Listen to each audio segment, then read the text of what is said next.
Physics subject का 11वीं जमात का सबक नंबर 1 पैमाइश और इकाइयाँ ये हम शुरू कर रहे हैं। इस वीडियो में हम पैमाइश और इकाइयों के ऊपर बात करेंगे। ठीक है, सबसे पहले हम इसकी तमहीद देखते हैं। तमहीद यानी इंट्रोडक्शन।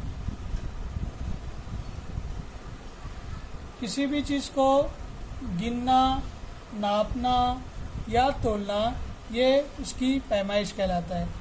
रोज़मर्रा की ज़िंदगी में हम बेशुमार क्वांटिटीज़ से होकर गुज़रते हैं, मकदारों से होकर गुज़रते हैं।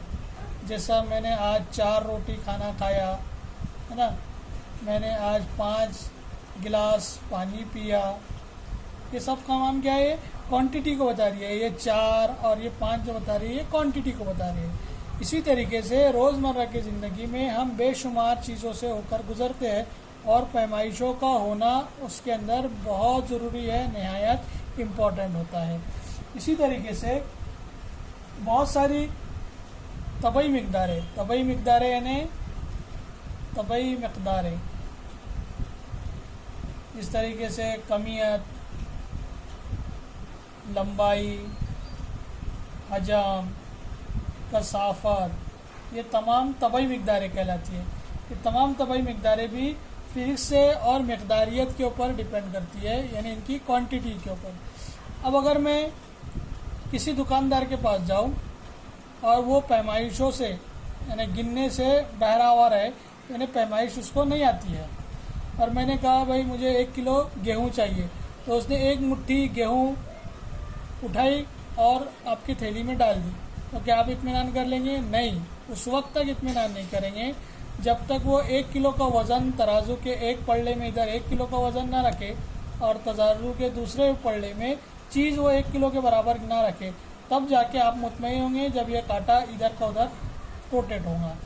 यानी हमें क्या समझ में आया कि पैमाइशों का होना निहायत ज़रूरी है।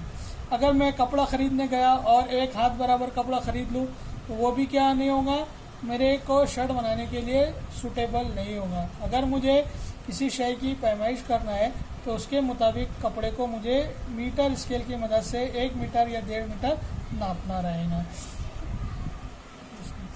अजीज़ तुलबा, किसी भी चीज़ की पैमाइश के लिए उसकी इकाई का होना ज़रूरी है। इकाई यानी समझ लीजिए, अगर मैं कोई मुकम्मल मालूमात देना चाहता हूँ तो मुकम्मल मालूमात के लिए समझ लीजिए, मैं अगर ये कहूँ कि मैं प्लेटफॉर्म पे, रेलवे प्लेटफॉर्म पर ट्रेन का बहुत देर से इंतज़ार कर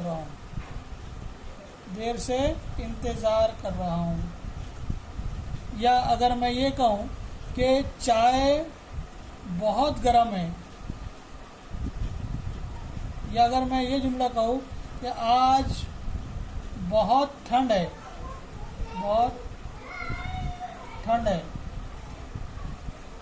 तो ये तमाम जो मालूमात है ये गैर मुकम्मल मालूमात है, क्योंकि ये क्वांटिटी को नहीं बता रही कि आप रेलवे प्लेटफॉर्म पर ट्रेन का इंतज़ार कितनी देर से कर रहे हैं, ये चाय कितनी गर्म है, या आज ठंड कितनी है।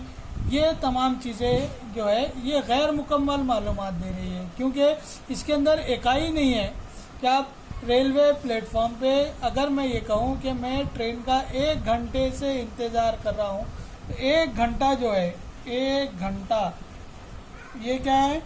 ये इकाई है, इससे मालूमात मुकम्मल हो जा रही है। अगर मैं ये कहूँ कि चाय 30 डिग्री सेंटीग्रेड तक गर्म है, 30 डिग्री सेंटीग्रेड तक गर्म है, तो यहाँ पर मुझे अंदाज़ा हो जाएंगे कि 30 डिग्री सेंटीग्रेड। मैं यहाँ क्या कर रहा हूँ, उसकी इकाई इस्तेमाल कर रहा हूँ। और मैं ये कहूँ कि आज बहुत ठंड है, तो मैं अगर ये कहूँ कि आज 10 डिग्री सेंटीग्रेड तक ही दर्जा हरारत है, तो यहाँ पर मुझे अंदाज़ा हो जाएंगे कि 10 यानी इसकी इकाई में इस्तेमाल कर रहा हूँ। गर्ज़ ये कि किसी भी चीज़ की मुकम्मल मालूमात देने के लिए हमें उसकी इकाई बहुत ज़रूरी है। अब इकाई यानी अगर मैं कमियत नाप रहा हूँ तो उसकी अलग इकाई है, अगर किसी चीज़ की लंबाई नाप रहा हूँ तो उसकी इकाई अलग है, अगर किसी चीज़ का मैं दर्जा हरारत नाप रहा हूँ तो उसकी इकाई अलग है। तो पैमाइशों की इकाइयों का होना निहायत ज़रूरी है। क्यों ज़रूरी है? क्योंकि इससे हमें मुकम्मल मालूमात या मुकम्मल क्वांटिटी का या मुकम्मल मकदार का अंदाज़ा होता है। पैमाइशों का इकाइयाँ, पैमाइशों की इकाइयाँ होना क्यों ज़रूरी है। समझ लीजिए ये 1 किलो वज़न का मेरे पास नाप है ना। अब ये पूरी दुनिया में 1 किलो का वज़न का जो नाप है ये मुस्तकिल है।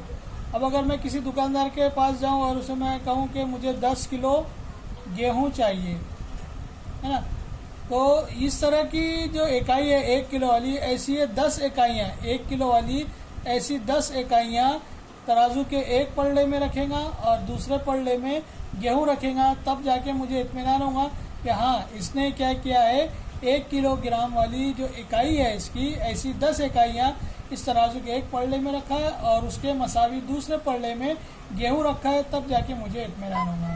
ठीक है। उसी तरीके से अगर मैं ये कहूँ कि मुझे 5 मीटर कपड़ा चाहिए, 5 मीटर कपड़ा चाहिए, तो मुझे दुकानदार के पास ऐसी एक मीटर स्केल नज़र आएंगी। ये 0 से लेकर 1 मीटर तक की इसकी पैमाइश होती है। ऐसी अगर ये 5 इकाइयाँ वाली 5 स्केल के मुताबिक कपड़े को नाप कर गिनेगा नहीं, तब तक के मुझे अंदाज़ा नहीं होगा कि ये 5 मीटर कपड़ा मुझे दे रहा है। यानी ये 1 मीटर ये बुनियादी इकाई है। उसी तरीके से 1 किलोग्राम ये क्या है, कमियत की इकाई हुई। तो इकाइयों का किसी भी शय को नापने के लिए इस्तेमाल होने वाला पैमाना उसकी इकाई कहलाता है। किसी भी शय को नापने के लिए इस्तेमाल होने वाले पैमाने को उसकी इकाई कहते हैं। कमियत की इकाई क्या है, 1 किलोग्राम। लंबाई की इकाई क्या है, 1 मीटर। ठीक है। किसी भी तबई मिकदार की इकाइयों के लिए ज़रूरी है, अच्छी या उम्दा इकाई होने के लिए उसे ये 3 पैरामीटर से होकर, 3 इकाइयों से या 3 कसौटियों से होकर गुजरना है। पहली कसौटी है उसकी इकाइयाँ मुस्तकिल हो। ऐसा ना हो कि 1 किलो का यहाँ पर नाप है 1 किलोग्राम का, तो ये इतनी शक्कर आ रही है, 1 किलोग्राम शक्कर तुम खरीदने गए अमेरिका में या दूसरे मुल्क में गए, 1 किलो शक्कर खरीदने जा रहे हैं तो इतनी ज़्यादा आ रही है, या 1 किलो का नाप बहुत बड़ा है ना। ऐसा नहीं होना चाहिए। दुनिया के किसी भी कोने में चले जाए, 1 किलो का जो वज़न है, जो उसकी मकदारियत है, वो हर जगह कैसी होनी चाहिए, मुस्तकिल होनी चाहिए। दूसरी बात है इकाइयाँ कायनाती हो। कायनाती यानी पूरी कायनात में जहाँ पर भी उसे चला जाए आप, वहाँ पे वो तस्लीम शुदा हो, हर मुल्क उसको तस्लीम कर रहा हो और उसको मान रहा हो। तीसरी है इसकी इकाइयाँ आसानी से हासिल शुदा हो, बहुत ज़्यादा कॉम्प्लिकेटेड ना हो, आसानी से इकाइयाँ हासिल शुदा हो। अगर ये तीनों चीज़ें कोई इकाई फुलफिल कर रही है तो वो उम्दा इकाई कहलाएगी। ठीक है तुलबा, इस वीडियो के ज़रिए हमने पैमाइश और इकाइयों की तमीज़ देखी। उसके बाद इकाइयाँ क्या ज़रूरी है, इकाइयाँ क्यों ज़रूरी है, और इकाइयों की तारीफ़ क्या है, और इन उम्दा इकाइयों के लिए कौन सी चीज़ें होना ज़रूरी है। ठीक है, अगले वीडियो में इसके आगे का हम टॉपिक देखेंगे।